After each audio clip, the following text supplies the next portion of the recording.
Unfold podcast में आपका स्वागत है। द डिबेट में आपका स्वागत है।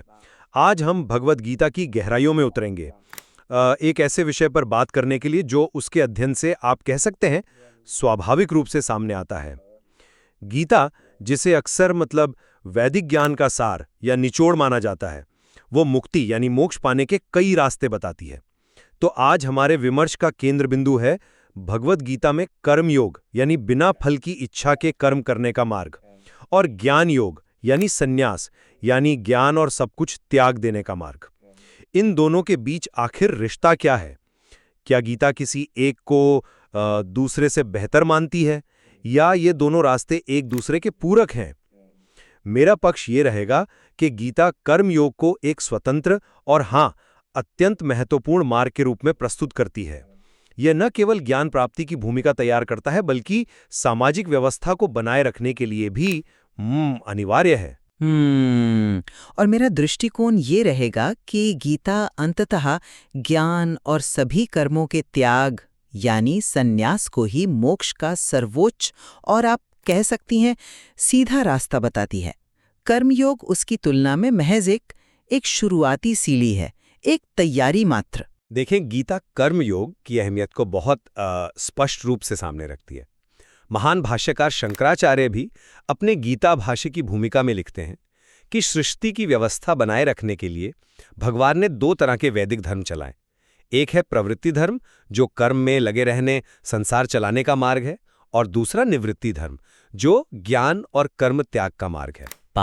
कर्मयोग इसी प्रवृत्ति धर्म का हिस्सा है, जो समाज और संसार को चलाने के लिए जरूरी है। और जब यही कर्मयोग फल की इच्छा या आसक्ति के बिना पूरी तरह ईश्वर को समर्पित होकर किया जाता है, तो ये सत्व शुद्धि यानी मन और बुद्धि की शुद्धि का सबसे कारगर तरीका बन जाता है। गीता के 5वें अध्याय में भी इसका जिक्र है, श्लोक 10-11 में। जब मन इस तरह शुद्ध हो जाता है, तभी व्यक्ति ज्ञान के मार्ग पर चलने लायक बनता है। तो इस लिहाज से देखें तो कर्मयोग सीधे ना सही पर मोक्ष या परम आनंद दिलाने में एक अहम भूमिका निभाता है। इतना ही नहीं, गीता स्वयं राजा जनक जैसे प्राचीन ज्ञानियों का उदाहरण देती है 4 अध्याय में श्लोक 20, जिन्होंने कर्म करते हुए ही सिद्धि पाने की कोशिश की। ये क्या दिखाता है? यही कि कर्मयोग सिर्फ उन लोगों के लिए नहीं है जो अभी अज्ञान में हैं, बल्कि ज्ञानी भी इसे अपना सकते हैं, खासकर लोक संग्रह के लिए, यानी समाज का भला करने और सही रास्ता दिखाने के लिए। गीता का पूरा जोर कर्म के बंधन से छूटने के लिए कर्म करते हुए भी समता का भाव रखने पर है। वो जो कहते हैं योगः कर्मसु कौशलम, उसका भावार्थ यही है, और कर्म के फल को त्यागने पर है, जैसा कि अध्याय 2 और 18 में बार बार कहा गया है। उदाहरण के लिए श्लोक I47 या I18:9-11। आपकी बात तर्कपूर्ण है, पर मैं इसे एक अलग नजरिए से देखती हूँ। शंकराचार्य अपने भाष्य की भूमिका में ये भी साफ करती हैं कि गीता शास्त्र का असली और अंतिम लक्ष्य परम आनंद यानी मोक्ष है, और ये लक्ष्य खास तौर पर परब्रह्म परमात्मा के ज्ञान से ही मिलता है। उनके लिए तो ज्ञान का लक्षण ही त्याग है, ज्ञानम संन्यास लक्षणम। उनका पूरा भाष्य इसी विचार पर जोर देता है कि सच्चा आत्मज्ञान और कर्म एक साथ नहीं चल सकते, क्योंकि कर्म की जड़ में कहीं न कहीं अज्ञान होता है। ये मानना कि मैं करने वाली हूँ या मैं करता हूँ, ये अज्ञान ही तो है। गीता स्वयं इस बात का समर्थन करती है। 2 अध्याय के 21वें श्लोक में कहा गया है कि जो आत्मा को अविनाशी, अजन्मा, नित्य समझ लेता है, वो न किसी को मारता है न मरवाता है। आत्मा असल में अकर्ता है, यानी वो कोई कर्म करती ही नहीं, वो केवल साक्षी है। इस विचार को 4 अध्याय में 14 में और 20 को स्पष्ट किया गया है। जब ज्ञान हो जाता है तो ज्ञानी पुरुष के लिए कर्म करने का कोई प्रयोजन ही नहीं बचता। और अर्जुन को जो अंतिम उपदेश दिया गया 18वें अध्याय के 66वें श्लोक में, वो तो इसका शिखर है। सारे धर्मों को छोड़कर बस मेरी शरण में आ जा। ये सीधे सीधे कर्मों के त्याग और केवल ज्ञान और शरणागति की श्रेष्ठता की ओर इशारा करता है। आपने माना कि कर्म योग मन शुद्धि का साधन है, और मैं भी वही कह रही हूँ, ये मोक्ष तक पहुँचाने वाला सीधा रास्ता नहीं है। मोक्ष का सीधा रास्ता केवल ज्ञान है, और वो ज्ञान तभी टिकता है जब कर्तापन के भाव से उत्पन्न होने वाले सभी कर्मों का त्याग हो जाए, यानी संन्यास लिया जाए। शंकराचार्य के भाष्य को देखें तो कर्मयोग उनके लिए है जो अज्ञानी हैं, जिन्होंने अभी आत्मा के असली अकर्ता स्वरूप को नहीं जाना है, जैसा 5वें और 13वें अध्याय के भाष्य में आता है। इसलिए गीता में ये भी कहा गया है कि समबुद्धि वाला ज्ञान योग कर्म योग से कहीं बेहतर है। 2.49। मैं समझ रहा हूं कि आपके अनुसार ज्ञान और सन्यासी ही मोक्ष का एकमात्र सीधा रास्ता है और कर्मयोग सिर्फ एक तैयारी। लेकिन फिर जनक जैसे राजाओं का उदाहरण क्यों दिया गया 4थे अध्याय 20वें श्लोक में?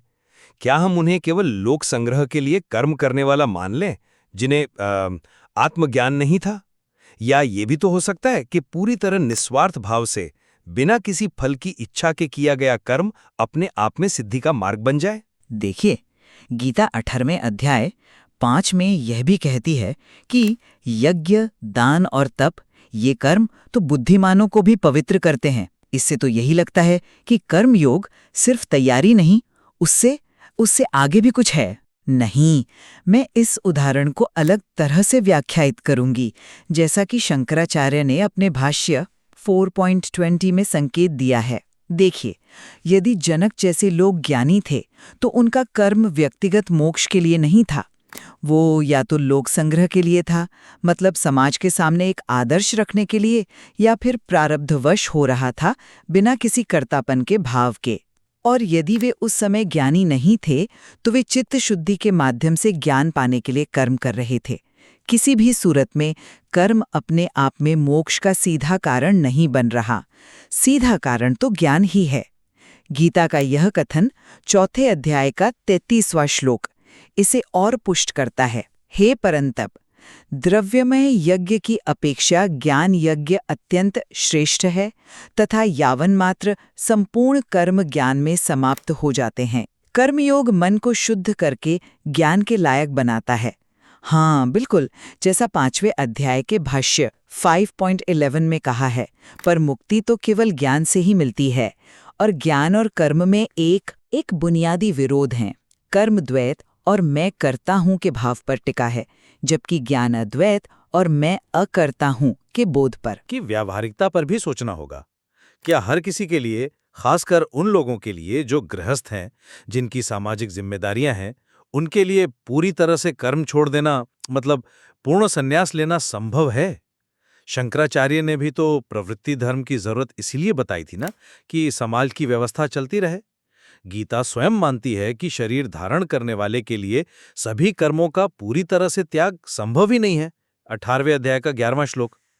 तो क्या कर्मयोग यहाँ एक ज्यादा व्यावहारिक और जरूरी रास्ता नहीं बन जाता, जो अध्यात्म और सामाजिक जीवन में एक संतुलन लाए? हाँ, ये कठिन है, मानती हूँ।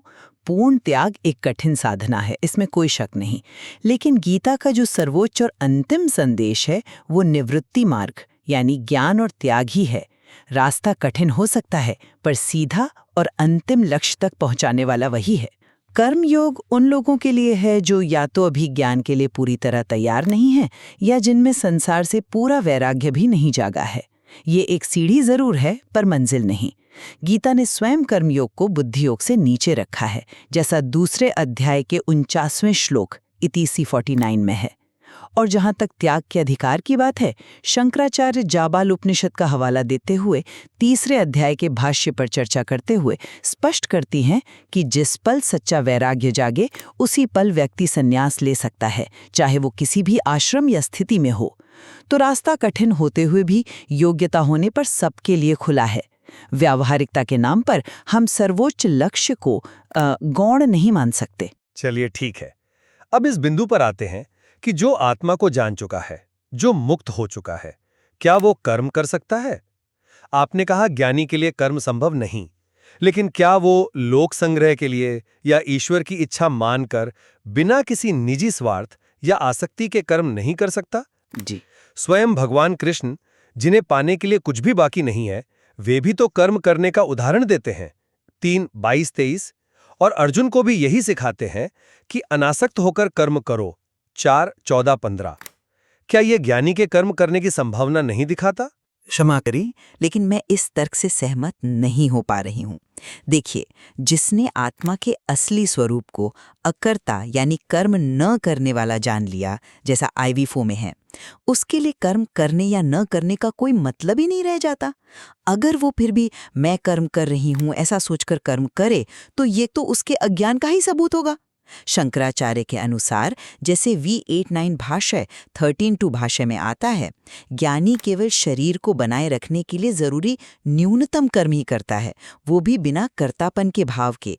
वो देखता है कि वास्तव में इंद्रियां अपने विषयों में बरत रही हैं या प्रकृति के गुण ही गुणों में काम कर रहे हैं। 328 आत्मा कुछ नहीं कर रही। कृष्ण का कर्म करना उनकी लीला है, मनुष्यों के सामने आदर्श रखने का एक तरीका है। उसे ज्ञानी की सामान्य अवस्था नहीं समझना चाहिए। ज्ञानी के लिए स्वाभाविक स्थिति तो कर्मों से उपरति यानी एक प्रकार की शांतिपूर्ण निष्क्रियता ही है। कर्म का आग्रह तो अज्ञान का ही लक्षण माना जाएगा। तो आपके अनुसार गीता में कर्म और ज्ञान के मार्गों के बीच एक स्पष्ट, आप कह रहे हैं, अंतर्विरोध है, जिसे केवल ज्ञान को श्रेष्ठ और कर्म को गौण मानकर ही सुलझाया जा सकता है। मुझे ऐसा प्रतीत होता है कि गीता शायद विभिन्न मार्गों का समन्वय करने का प्रयास करती है। यह व्यक्ति की अपनी प्रकृति, उसके गुण, सत्व, रज, तम और उसकी योग्यता के अनुसार उसे अपना रास्ता चुनने की छूट देती है। जैसे तीसरे अध्याय 3 या 18वें में 18-19 में संकेत मिलता है। यह अलग अलग दृष्टिकोणों को एक साथ प्रस्तुत करने वाला एक समावेशी ग्रंथ है, ना कि किसी एक रास्ते को सही और दूसरे को गलत ठहराने वाला। यह दिलचस्प है कि आप इसे समन्वय के रूप में देख रहे हैं, लेकिन क्या यह समन्वय बराबरी का है? स्वयं शंकराचार्य ने अपना भाष्य लिखने की जरूरत क्यों महसूस की? जैसा कि प्रकाशक की टिप्पणी में आता है, क्योंकि आम लोगों को गीता बहुत विविध और कभी-कभी परस्पर विरोधी सिद्धांतों वाली लगती थी। इसीलिए उन्होंने उसका एक निश्चित अर्थ बताने का प्रयास किया, और उनके भाष्य से यह बिल्कुल साफ है कि वे ज्ञान और संन्यास को ही सर्वोच्च और प्राथमिक मानती हैं, जबकि कर्मयोग को सहायक और गौण, जिसका मुख्य काम चित्त शुद्धि करके ज्ञान के लिए तैयार करना है। तो गीता में एक तनाव तो मौजूद है, और शंकराचार्य का समाधान स्पष्ट रूप से ज्ञान मार्ग को प्राथमिकता देता है। वे समन्वय करते हैं, लेकिन एक स्पष्ट पदानुक्रम यानी हायरार्की के साथ, जिसमें ज्ञान शिखर पर है। इस गहन विमर्श से ये बात तो उभर कर आती है कि भगवद गीता कर्म योग को निश्चित रूप से एक महत्वपूर्ण स्थान देती है। जब कर्म बिना स्वार्थ के, बिना भल की चिंता के और समता के भाव से किया जाए, तो ये मन को शुद्ध करने और आध्यात्मिक उन्नति का एक शक्तिशाली साधन बनता है। साथ ही ये लोक कल्याण और सामाजिक दायित्वों के निर्वहन पर भी बल देता है। जनक जैसे ज्ञानी और स्वयं कृष्ण के कर्म इसके प्रमाण हैं। हाँ, बिल्कुल। वहीं दूसरी ओर ये भी उतना ही स्पष्ट है कि ज्ञान योग और सभी कर्मों का त्याग यानी संन्यास आत्मा के वास्तविक स्वरूप, जो कि अकर्ता, अभोक्ता और नित्य है, को सीधे अनुभव करने का मार्ग माना गया है। शंकराचार्य जैसे प्रभावशाली और प्राचीन भाष्यकार इसी मार्ग को मोक्ष का अंतिम और सीधा रास्ता मानती हैं।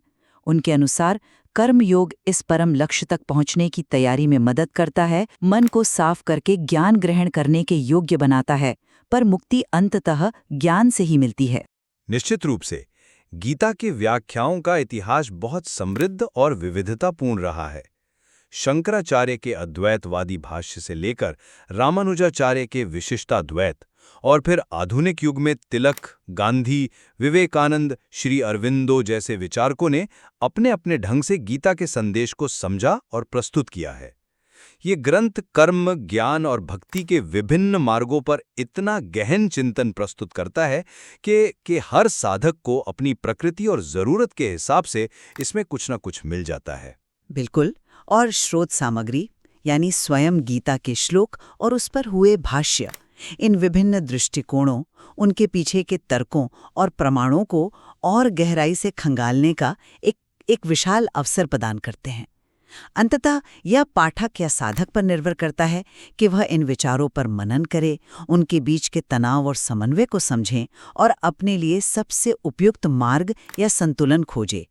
यह स्पष्ट है कि गीता आध्यात्मिक यात्रा के विभिन्न पथों पर एक अत्यंत समृद्ध और हाँ, विचार करने पर विवश करने वाला परिप्रेक्ष्य हमारे सामने रखती है।